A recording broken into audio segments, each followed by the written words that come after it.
კიდევ ერთხელ მოგესალმებით, ეთერშია ქრონიკა 9 საათზე. საქართველოს ეკონომიკა 5.5%-ით გაიზრდება. ასეთია მსოფლიო ბანკის ანგარიში, რომლის მონაცემებით ჩვენი ქვეყანა წინ უსწრებს როგორც სომხეთსა და აზერბაიჯანს, ასევე ევროკავშირის კანდიდატ უკრაინასა და მოლდოვას.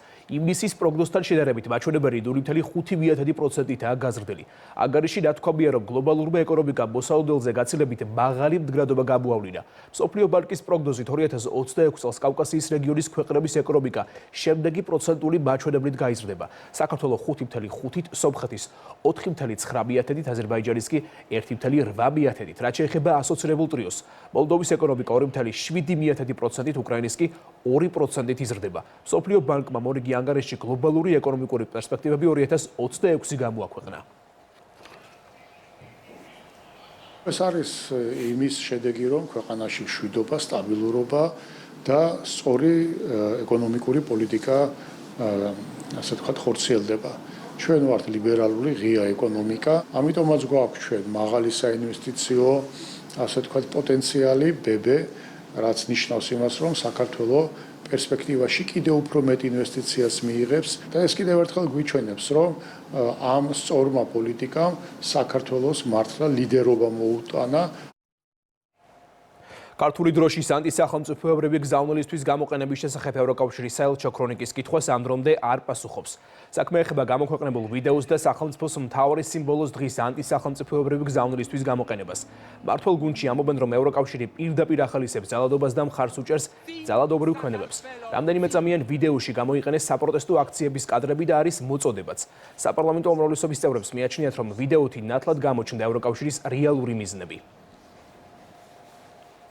ჩვენ არ გვჭირდება ასეთი სახის მილოსები, განსაკუთრებით მაშინ, როდესაც ჩვენი ქვეყნის ერთ-ერთ უმთავრეს სიმბოლოს და სიმბოლიკას ეს ეროვნულ დროშას ეხება საკითხი, განსაკუთრებით ისეთი მიუღებელი ფორმით, როგორც არის ძალადობრივი აქციიდან გადაღებული და მათ შორის ასეთი უხამსი ფორმითაც ეს მილოსვა არ არის, ეს არის კიდევ ერთი წახალისება იმ რადიკალური ძალებისა, რომლებიც ცდილობენ, რომ გადატრიალების მოხდენის გზით მოვიდნენ ხელისუფლებაში და შემდეგ ყურმოჭრილი მონებივი დაემორჩილონ ყველას გარდა ქართული ხალხისა.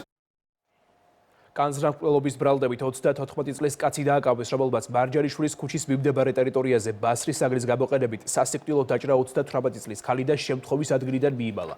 დაჭრილი ადგილზე გარდაიცვალა. პოლიცია ბრალდებული მალევე ცხელკვალზე დააკავა, მას 15 წლამდე პატიმრობა ემუქრება.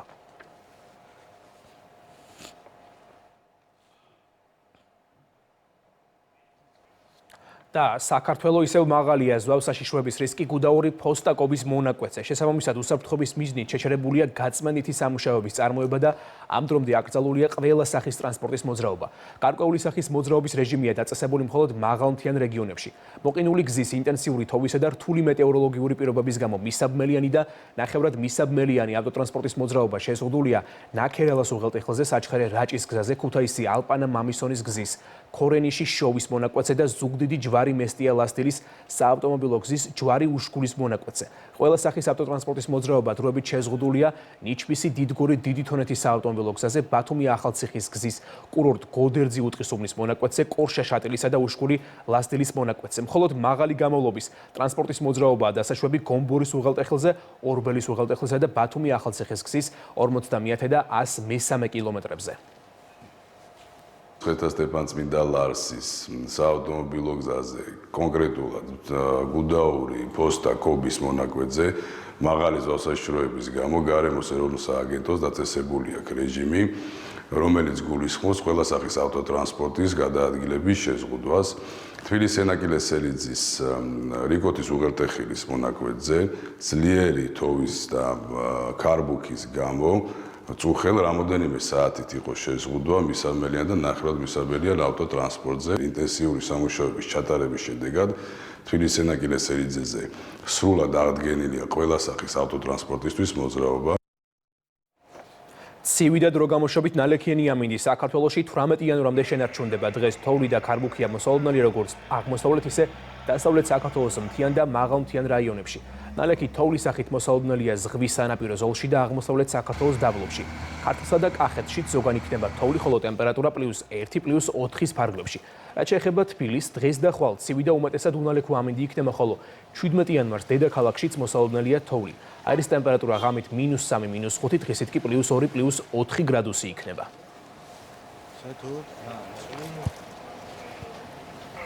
საახალწლო სოფელი დამთვალიერებელს გრანდიოზული კონცერტით 1 წლით დაემშვიდობა. 1 თვის განმავლობაში რესპუბლიკის მოედანმა უამრავ სტუმარს უმასპინძლა, რომლებსაც სადღესასწაულო განწყობა შეუქმნა. მთელი თვე აქ მისულ დამთვალიერებელს გასტრონომიული სივრცეები, ყინულის მოედანი, სანტა-კლაუსი, ანიმაციური გმირები და საბავშვო ატრაქციონები მასპინძლობდნენ. ყოველდღიურად იმართებოდა საახალწლო კონცერტებიც. თბილისის მერის გადაწყვეტილებით წელს ყველაზე ხანგრძლივი და მასშტაბური საახალწლო სოფელი გაიმართა პირველი რესპუბლიკის მოედანზე. სადაც იყო ჩართული 10-ობით მეწარმე და ყავდა უამრავი ვიზიტორი. მშვიდობებით ამით ჩვენი საახალწლო სოფლით ჩვენს მოსახლეობას შევხვდებით მომავალ წელს. ყველაზე დიდი მადლობა მინდა გადავხადო იმ ადამიანებს, ვინც უკვე მეორედ მოვიდა ჩვენს კონცერტზე აქ მოსასმენად ამ 2 კვირის განმავლობაში. მათი გულები ერთმანეთს და ჩვენს ძალიან გვათბობს და ბედნიერები ვართ, რომ ამ ადამიანებთან შეხვედრი შესაძლებლობა გვეძლევა ხოლმე. ძალიან გვიყვარს ყველა და კიდევ ერთხელ ვუცავთ ჩვენს მსმენელს და მთელ საქართველოს ახალ წელს. ძალიან კარგი იყო ეს დღეები, ძალიან გავერთე. ყველაზე მეტად ყინულის მოედანი და მომწონდა. ძალიან ხშირად დავდიოდი ხოლმე მეგობრებთან ერთად და კონცერტებიც ძალიან კარგი იყო და ძალიან ვერთობოდით ხოლმე. და ძალიან ცუდია რომ უკვე დასრულდა. ძალიან ლამაზია სოფელი, კონცერტი ძალიან კარგი იყო და მეგობრებთან ერთად ვიყავი მასული და ძალიან კარგი შთაბეჭდილებები დაგვრჩა. შემდეგ წელსაც აუცილებლად ვესტუმრებით ახალ სოფელს. გარემოს დაცვისა და სოფლის მეურნეობის მინისტრის მოადგილე რძის სექტორის განვითარების საკითხებზე დარგის წარმომადგენლებს შეხვდა და სექტორში დაგეგმილი მნიშვნელოვანი სიახლეები გააცნო. მათ შორის პირველადი წარმოებისა და ცხოველთა გადაადგილების კონტროლის მექანიზმების გამკაცრება, ასევე ვეტერინარული რეცეპტების ეტაპობრივი ამოქმედების დანერგვა. შეხვედრაზე განიხილეს ნედლ ძელში აფლატოქსინის ზღვრული ნორმის საკითხიც, ასევე იმსჯელეს ნედლი რძის წარმოების წახალისების მექანიზმებზე. მერძეული სექტორის ინიცირებით გარემოს დაცვისა და სოფლის მეურნეობის სამინისტროს ჰქონდა სამუშაო შეხვედრა მერძეული სექტორის წარმომადგენლებთან. ჩვენ ჰქონდა რამოდენიმე საკითხი მიმდინარე გასავლელი იმ გამოწვევებთან დაკავშირებით, რომელიც დღის მდგომარეობით არის ბაზარზე. გაჟღერდა ის, რომ მუდმივმოქმედი კომიტეტების და სამუშაო ჯგუფები შეიქმნება, რომელიც მომავალში იმ საჭირო საკითხებზე ისაუბრებენ, რაც ზოგადად დარგს აღელვებს. ჩვენ აქ დავინახეთ კიდევ ერთი მნიშვნელოვანი რამ, რომ თვითონ სამინისტრო მზად არის წარმოადგინოს თავისი წინადადებები დარგის განვითარების. ახალციხის მერმა ვარლამ ციკლაურმა ქართული თეატრის დღესთან დაკავშირებით მესხეთის სახელმწიფო დრამატული და ახალციხის თოჯინების სახელმწიფო თეატრების მსახიობებს უმასპინძლა. ადგილობრივი თვითმმართველობის წარმომადგენლებმა მსახიობებს პროფესიული დღე მიულოცეს და თეატრალური ხელოვნების სფეროში ხანგრძლივი და ნაყოფიერი მოღვაწეობისთვის მადლობის სიგელები გადასცეს. აზე გაისვა რეგიონში თეატრების არსებობის განსაკუთრებულ მნიშვნელობას და მსახიობების წვლილს.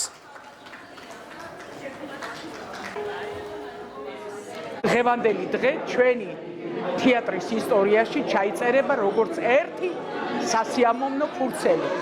ამიტომ დიდი მადლობა ქალაქის მერიას, დიდი მადლობა ბატონ ვარლამს. ჩვენთვის მსახიობებისთვის სცენა არის მეორე სახლი. მადლობა ყველაფრისთვის ქალაქის მერს, ბატონ ვარლამ ციკლაურს. ეს იყო ძალიან დიდი დამსახურება ჩვენთვის. დღევანდელი დღე მიულოცე მესხეთის თეატრის მსახიობებს, შემოქმედებით ჯგუფს, ახალციხის თოჯინების თეატრის მსახიობებს, ადამიანებს, რომლებიც წლებია ემსახურებიან ჩვენს მესხეთს, სამცხი ჯავახეთს. მე მინდა ყველა თეატრალს წარმატება ვუსურვოთ. ახალი ამბები ამით დასრულებულია, ქრონიკა ეთერში 10 საათზე დაბრუნდება. დროებით.